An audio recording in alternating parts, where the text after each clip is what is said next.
வணக்கம். இன்னைக்கு நம்ம வீடியோவில் என்ன பார்க்க போகிறோம்னா, கிறிஸ்மஸ் பக்கமாக வந்துருச்சு.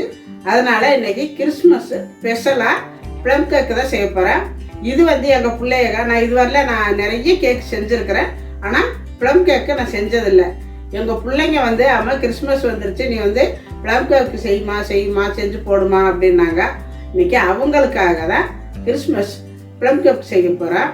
இது நிறைய பழங்கள்லாம் சேர்த்து செய்கிறதால ரொம்ப டேஸ்ட்டாக ருசியாக ரொம்ப நல்லா இருக்குது இந்த கேக்கு. நம்ம எப்போவுமே சிம்பிளாக செஞ்சுருவோம். இதில் நிறைய ஐட்டம் சேர்ப்போம், பழங்கள், முந்திரி, திராட்சை எல்லாம் சேர்க்கும் பொழுது அவ்வளோ டேஸ்ட்டாக இருக்கும், நல்லா இருக்கும். எங்கள் பிள்ளைகளாம் கடையில் வாங்கிட்டு ரொம்ப விரும்பி சாப்பிடுவாங்க. இன்றைக்கி எங்கள் வீட்டிலே செஞ்சு அந்த கேக்கு நாங்கள் சாப்பிட போகிறோம். அதை உங்களுக்கு ஷேர் பண்ணுறேன். பார்த்துட்டு எப்படி இருக்குது அப்படிங்கிறத எனக்கு கமெண்டில் சொல்லுங்கள். இதுவரையில் நம்ம வீடியோவை நீங்கள் சப்ஸ்கிரைப் பண்ணாமல் இருந்தால் சப்ஸ்கிரைப் பண்ணி வச்சுக்கோங்க. அந்த பக்கத்தில் இருக்கிற பெல் பட்டனை அமுத்தி வைங்க. அப்போ தான் நாங்கள் போடுற வீடியோ உடனே உங்களுக்கு கிடைக்கும். வாங்க இப்போ ப்ளம் கேக் எப்படி செய்கிறது அப்படிங்கிறது பார்க்கலாம். ஃபஸ்ட்டு நம்ம ப்ளம் கேக் செய்கிறதுக்கு ஆரஞ்சு பழம் எடுத்துருக்கிறேன். ஃபஸ்ட்டு இதிலேருந்து ஜூஸ் எடுத்துக்கணும். அப்புறம் இதில் கொஞ்சமாக சிரவி மேலே இருக்கிற தோல் மட்டும் கொஞ்சம் போல் எடுக்கணும். அதை எடுத்துக்கலாம். சில பேர் ஆரஞ்சு ஜூஸ் வாங்கி ஊற்றுவாங்க, அப்படியும் ஊற்றிக்கலாம். இருந்தாலும் நம்மளாக ஜூஸ் எடுத்து ஆரஞ்சு பழத்தில் நம்மளே ஜூஸ் எடுத்து போடும் பொழுது இது ஒரு சுவையோட ரொம்ப நல்லாயிருக்கும், நல்லா டேஸ்ட்டாக இருக்கும், நல்லா வாசமாகவும் இருக்கும். நம்மளுக்கு அந்த கேக் ப்ளம் கேக்கு ரொம்ப நல்லாயிருக்கும்.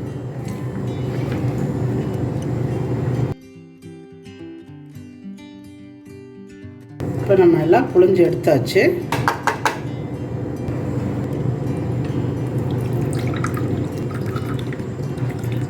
இது விதையெல்லாம் இருக்குது, அதனால தான் வடிகட்டணும், இல்லாட்டி அப்படியே ஊற்றிக்கலாம்.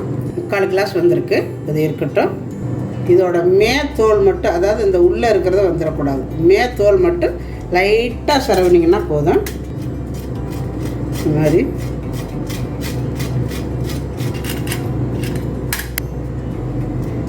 இந்த அளவுக்கு கொஞ்சமாக சரவணா போதும். இது இருக்கட்டும். இப்போ ஒரு பவுல் எடுத்து வச்சுட்டு நம்ம எடுத்து வச்சுருக்கிற இந்த பழமெல்லாம் சேர்த்துக்கணும். உணர்ந்த கருப்பு திராட்சை ஒரு 40 கிராம் அளவு நான் எடுத்து வச்சுருக்கிறேன். சாதாரணமான உணர்ந்த திராட்சை இதுவும் 30 கிராம் எடுத்து வச்சுருக்கிறேன்.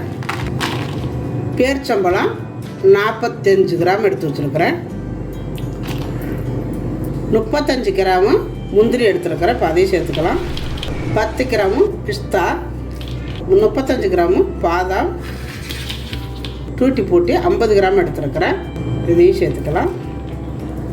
இப்போ சரி வச்சா ஆரஞ்சு தோலை சேர்த்துக்கலாம். இப்போ நம்ம எடுத்து வச்ச ஜூஸையும் இதில் சேர்த்துக்கலாம்.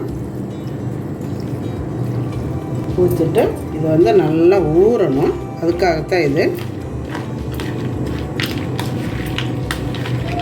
இந்த கருப்பு திராட்சையெல்லாம் நல்லா ஊறணும். இதெல்லாம் கூட சீக்கிரம் ஊறிடும், கருப்பு திராட்சை கொஞ்சம் ஊற லேட்டாகும். அதனால் அப்படி எல்லாத்தையுமே போட்டு ஒரு அரை மணி நேரமாவது ஊறணும். இப்போ நம்ம இதை ஊற வச்சுட்டு மற்றதை நம்ம ரெடி பண்ணுறதுக்குள்ள இது ஊறிடும். இப்படியே அமுத்தி வச்சு மூடி வச்சிடலாம். இப்போ இதை நம்ம அப்படியே மூடி வச்சுருவோம், இருக்கட்டும். இப்போ அடுப்பத்தை வச்சு விட்டு கேரமல் பண்ணணும். அதுக்கு ஒரு பாத்திரம் வச்சுருக்கிறேன். 100 கிராமு சர்க்கரை எடுத்துருக்கேன். இப்போ இதில் போட்டுக்கலாம். தண்ணியெல்லாம் எதுவும் ஊற்ற வேண்டாம், இது இப்படியே வச்சுட்டு மெல்ட் ஆகட்டும். லைட்டாக கிண்டி விட்டுக்கோங்க. இந்த மாதிரி தான் கட்டியாக வரும், அப்புறம் கரைஞ்சிரும்.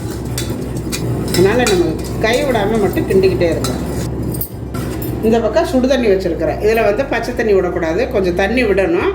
ஆனால் பச்சை தண்ணி விடக்கூடாது, ரொம்ப சடன்னு தெரிக்கும். அதனால் சுடு தண்ணி வச்சுருக்கிறேன். நீங்கள் இது செய்கிறதுக்கு முன்னாடி கொஞ்சம் போல் சுடு தண்ணி நல்லா சூடாக வச்சு ஒரு பக்கத்தில் எடுத்து வச்சுக்கோங்க. டக்குன்னு ஊற்றணும் தண்ணி, அதுக்கு தான் சொல்கிறேன். அடுப்பை ஸ்லோவில் வச்சுக்கோங்க. நல்லா ஸ்பீடாக வச்சிங்கன்னா சட்டுன்னு கருகிடும். அப்புறம் அந்த கருகல் வாசம் தான் வரும், நல்லா இருக்காது கேக்கு. நல்ல கலர் வரணும், ரொம்ப சூடு ஆவி வராமல் பார்த்துக்கோங்க. இப்போ நம்ம காய வச்சுருக்கிற இந்த தண்ணியை தூக்கி கொஞ்சம் கொஞ்சமாக ஊற்றணும். இது கொஞ்சம் கொஞ்சமாக ஊற்றிக்கோங்க. சுடு தண்ணி ஊற்றியில் எப்படி தெரிக்குது பாருங்கள், லைட்டாக கொஞ்சம் போல், ரொம்பவும் தண்ணி ஊற்றிடாதீங்க. இந்த மாதிரி அவ்வளோதான். கேரமல் ரெடி ஆயிடுச்சு பாருங்கள், அவ்வளோதான். இப்போ ரெடி ஆயிடுச்சு. இப்போ இதை இறக்கி வச்சுக்கலாம்.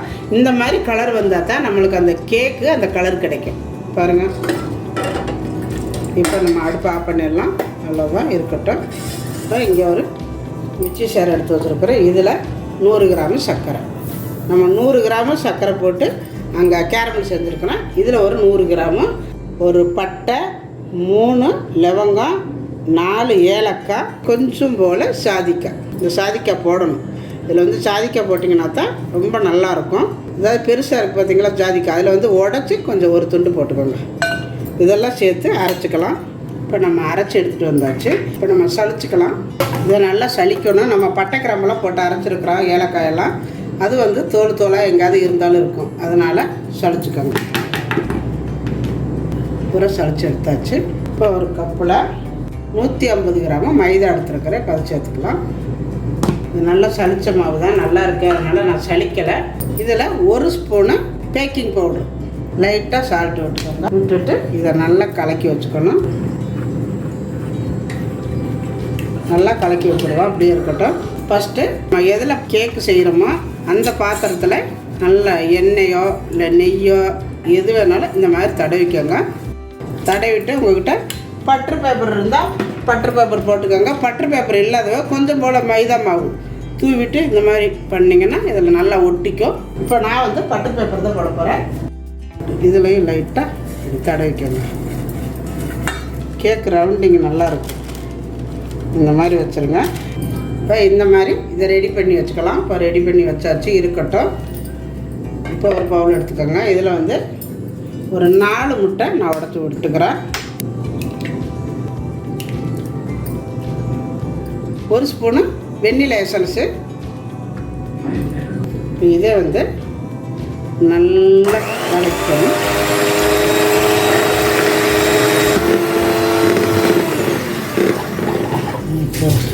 இது பாருங்கள் எவ்வளோ 1/2 கப்பு வந்திருக்குது. இந்த மாதிரி வர்ற அரிசி அடிக்கணும். நம்ம அரைச்சி வச்சுருக்கிற அந்த ஏலக்காய், பட்டை, கிராம்பு, சர்க்கரை அரைச்சி வச்சுருக்குறோம். இப்போ இந்த பவுடரை கொஞ்சம் கொஞ்சமாக சேர்த்துக்கலாம்.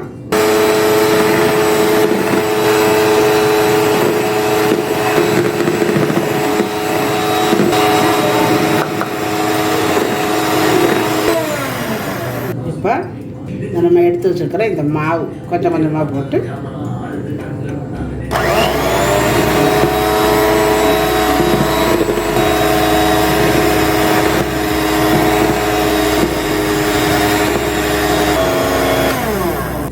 ஒரு 75 கிராம் வெண்ணெய் எடுத்து நான் உருக்கி வச்சுருக்கிறேன்.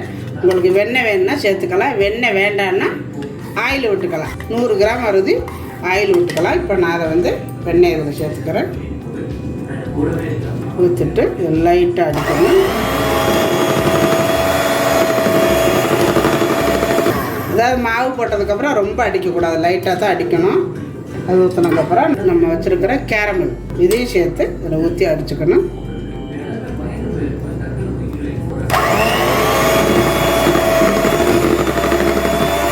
ஒரே பக்கமாக செய்யணும்.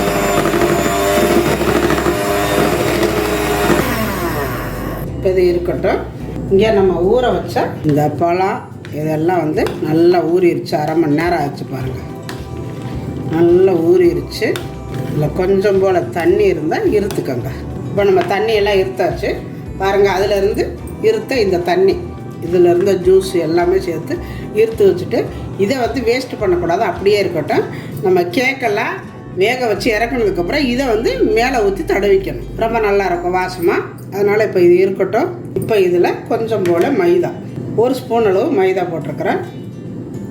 மைதா போட்டு இதை வந்து நல்லா பிரட்டிக்கங்க. அப்போ தான் அங்கே வந்து ஒன்றோட ஒன்று, அதாவது ஒரே இடத்துல எல்லாம் இல்லாமல் எல்லா இடத்துக்கும் பரவலாக போகும். அதுக்காகத்தான் மைதா போட்டு பிரட்டிக்கிறோம். இப்போ பாருங்கள் ஒன்றோட ஒன்றா ஒட்டாமல் இருக்குது. இதை வந்து கொஞ்சம் கொஞ்சமாக போட்டு கலக்கலாம். கொஞ்சம் கொஞ்சமாக போட்டு கலக்கங்க. ஒட்டு மொத்தமாக போடக்கூடாது, ஒரே பக்கமாகவே கலக்கங்க. இந்த மாதிரி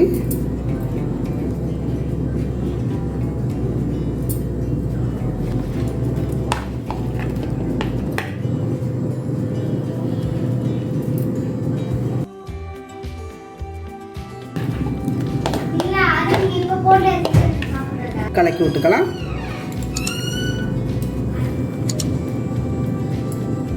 கேக்கு செம்மையாக இருக்கும். இது வந்து இவ்வளோ ஒயிட்டாக சேர்த்துருக்குறோம், நல்ல டேஸ்ட்டாக இருக்கும். இது வந்து 1 வாரம் 10 நாள் இருந்து வச்சு சாப்பிடலாம். 1 வாரத்துலேருந்து வச்சு சாப்பிட்லாம், கெட்டு போகாது. அவ்வளோதாங்க. இப்போ நம்ம கேக் ட்ரையில் ஊற்றிக்கலாம்.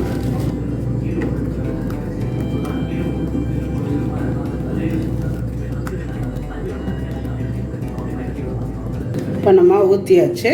ஊற்றிட்டு நல்லா அந்த மாதிரி பண்ணி விட்ருங்க. பண்ணி விட்டுட்டு இந்த மாதிரி பண்ணி விட்ருங்க. இப்போ இதில் கொஞ்சம் போல் முந்திரி, கொஞ்சம் போல் கருப்பு திராட்சை. இப்போ இதை கொண்டு போய் அவனில் வச்சிடலாம். இப்படியே வச்சுட்டு மூடி வச்சிடலாம். 150 டிகிரியில் வச்சு 10 நிமிஷம் ப்ரீஹீட் வச்சுருந்தேன். இப்போ வந்து 180 டிகிரியில் பேக்கரி மோடில் வச்சு 75 நிமிஷம் டைமிங் வச்சுருக்கிறேன். இப்போ வேகட்டும். இப்போ பார்த்திங்கன்னா கேக்கு வெந்துருச்சு, நல்லா வெந்துருச்சு பாருங்கள், செமையாக இருக்குது. வந்து கொஞ்சம் நேரம் ஆற விட்டு தான் எடுக்கணும். இப்போ இருக்கட்டும், கொஞ்சம் எடுத்துக்கலாம்.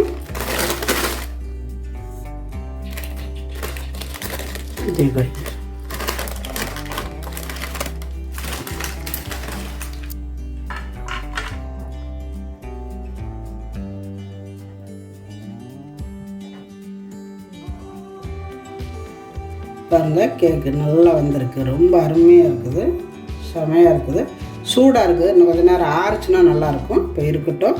இப்போ நம்ம ஃபஸ்ட்டில் எடுத்து வச்சோம் பார்த்திங்களா, ஊற வச்சுருந்தோம் இல்லையா பழம், அதில் இருந்த ஜூஸு இப்போ இது மேலே தடவி விடுங்க. இப்படி தடவி விட்டிங்கன்னா நல்லாயிருக்கும், நல்லா வாசமாக டேஸ்ட்டாக. ரெண்டாவது பார்க்குறதுக்கு நல்லா காஞ்சி போகாமல் அது ஒரு மாதிரி நல்லாயிருக்கும். இந்த மாதிரி தடவி விட்டுருங்க. நல்லா இந்த மாதிரி இது இந்த பழ ஜூஸ் இருந்தால் தடவுங்க, அப்படி இல்லைன்னா பட்டர் இருந்தாலும் தடவிக்கங்க, வெண்ணெய் எது வேணாலும் தடவிக்கலாம், நல்லாயிருக்கும். பாருங்கள், ப்ளம் கேக்கு இந்த வருஷம் தான் நான் ஃபஸ்ட் டைம் செஞ்சுருக்கிறேன். நான் ப்ளம் கேக்கு கற்றுக்கிட்டேன், கேக்கு செய்யலை. ஆனால் இந்த வருஷம் தான் கேக்கு வீடியோ போட்டிருக்கிறேன். ரொம்ப அருமையாக வந்திருக்கு, ஃபஸ்ட் டைம் செஞ்சுருக்கிறேன். ஆனால் ரொம்ப நல்லா வந்திருக்கு.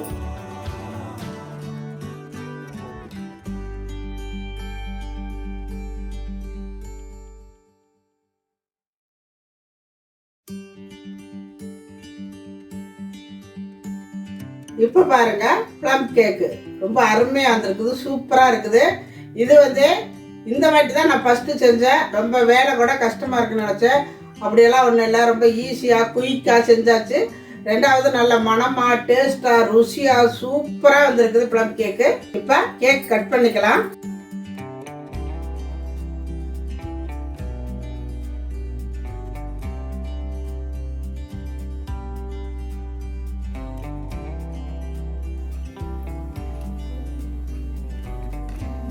இப்போ பாருங்கள், ப்ளம் கேக் எவ்வளோ அருமையாக வந்திருக்குன்னு பாருங்கள், செமையாக இருக்குது.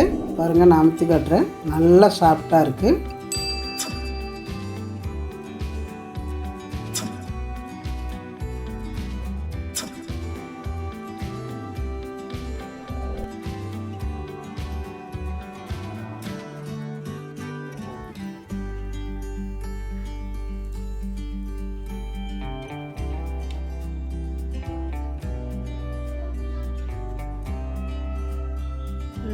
இதே மாதிரி நீங்களும் உங்கள் வீட்டில் செஞ்சு பாருங்கள். யார் வேணாலும் செய்யலாம். இது வந்து தெரிஞ்சவங்க பழகினவங்க தான் செய்யணும் அப்படிங்கிறதுல யார் வேணாலும் செய்யலாம். ரொம்ப ஈஸியாக தான் இருக்குது.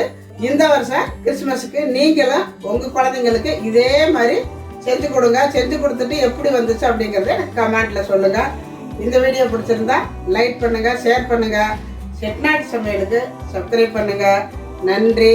வாழ்க வளமுடன்.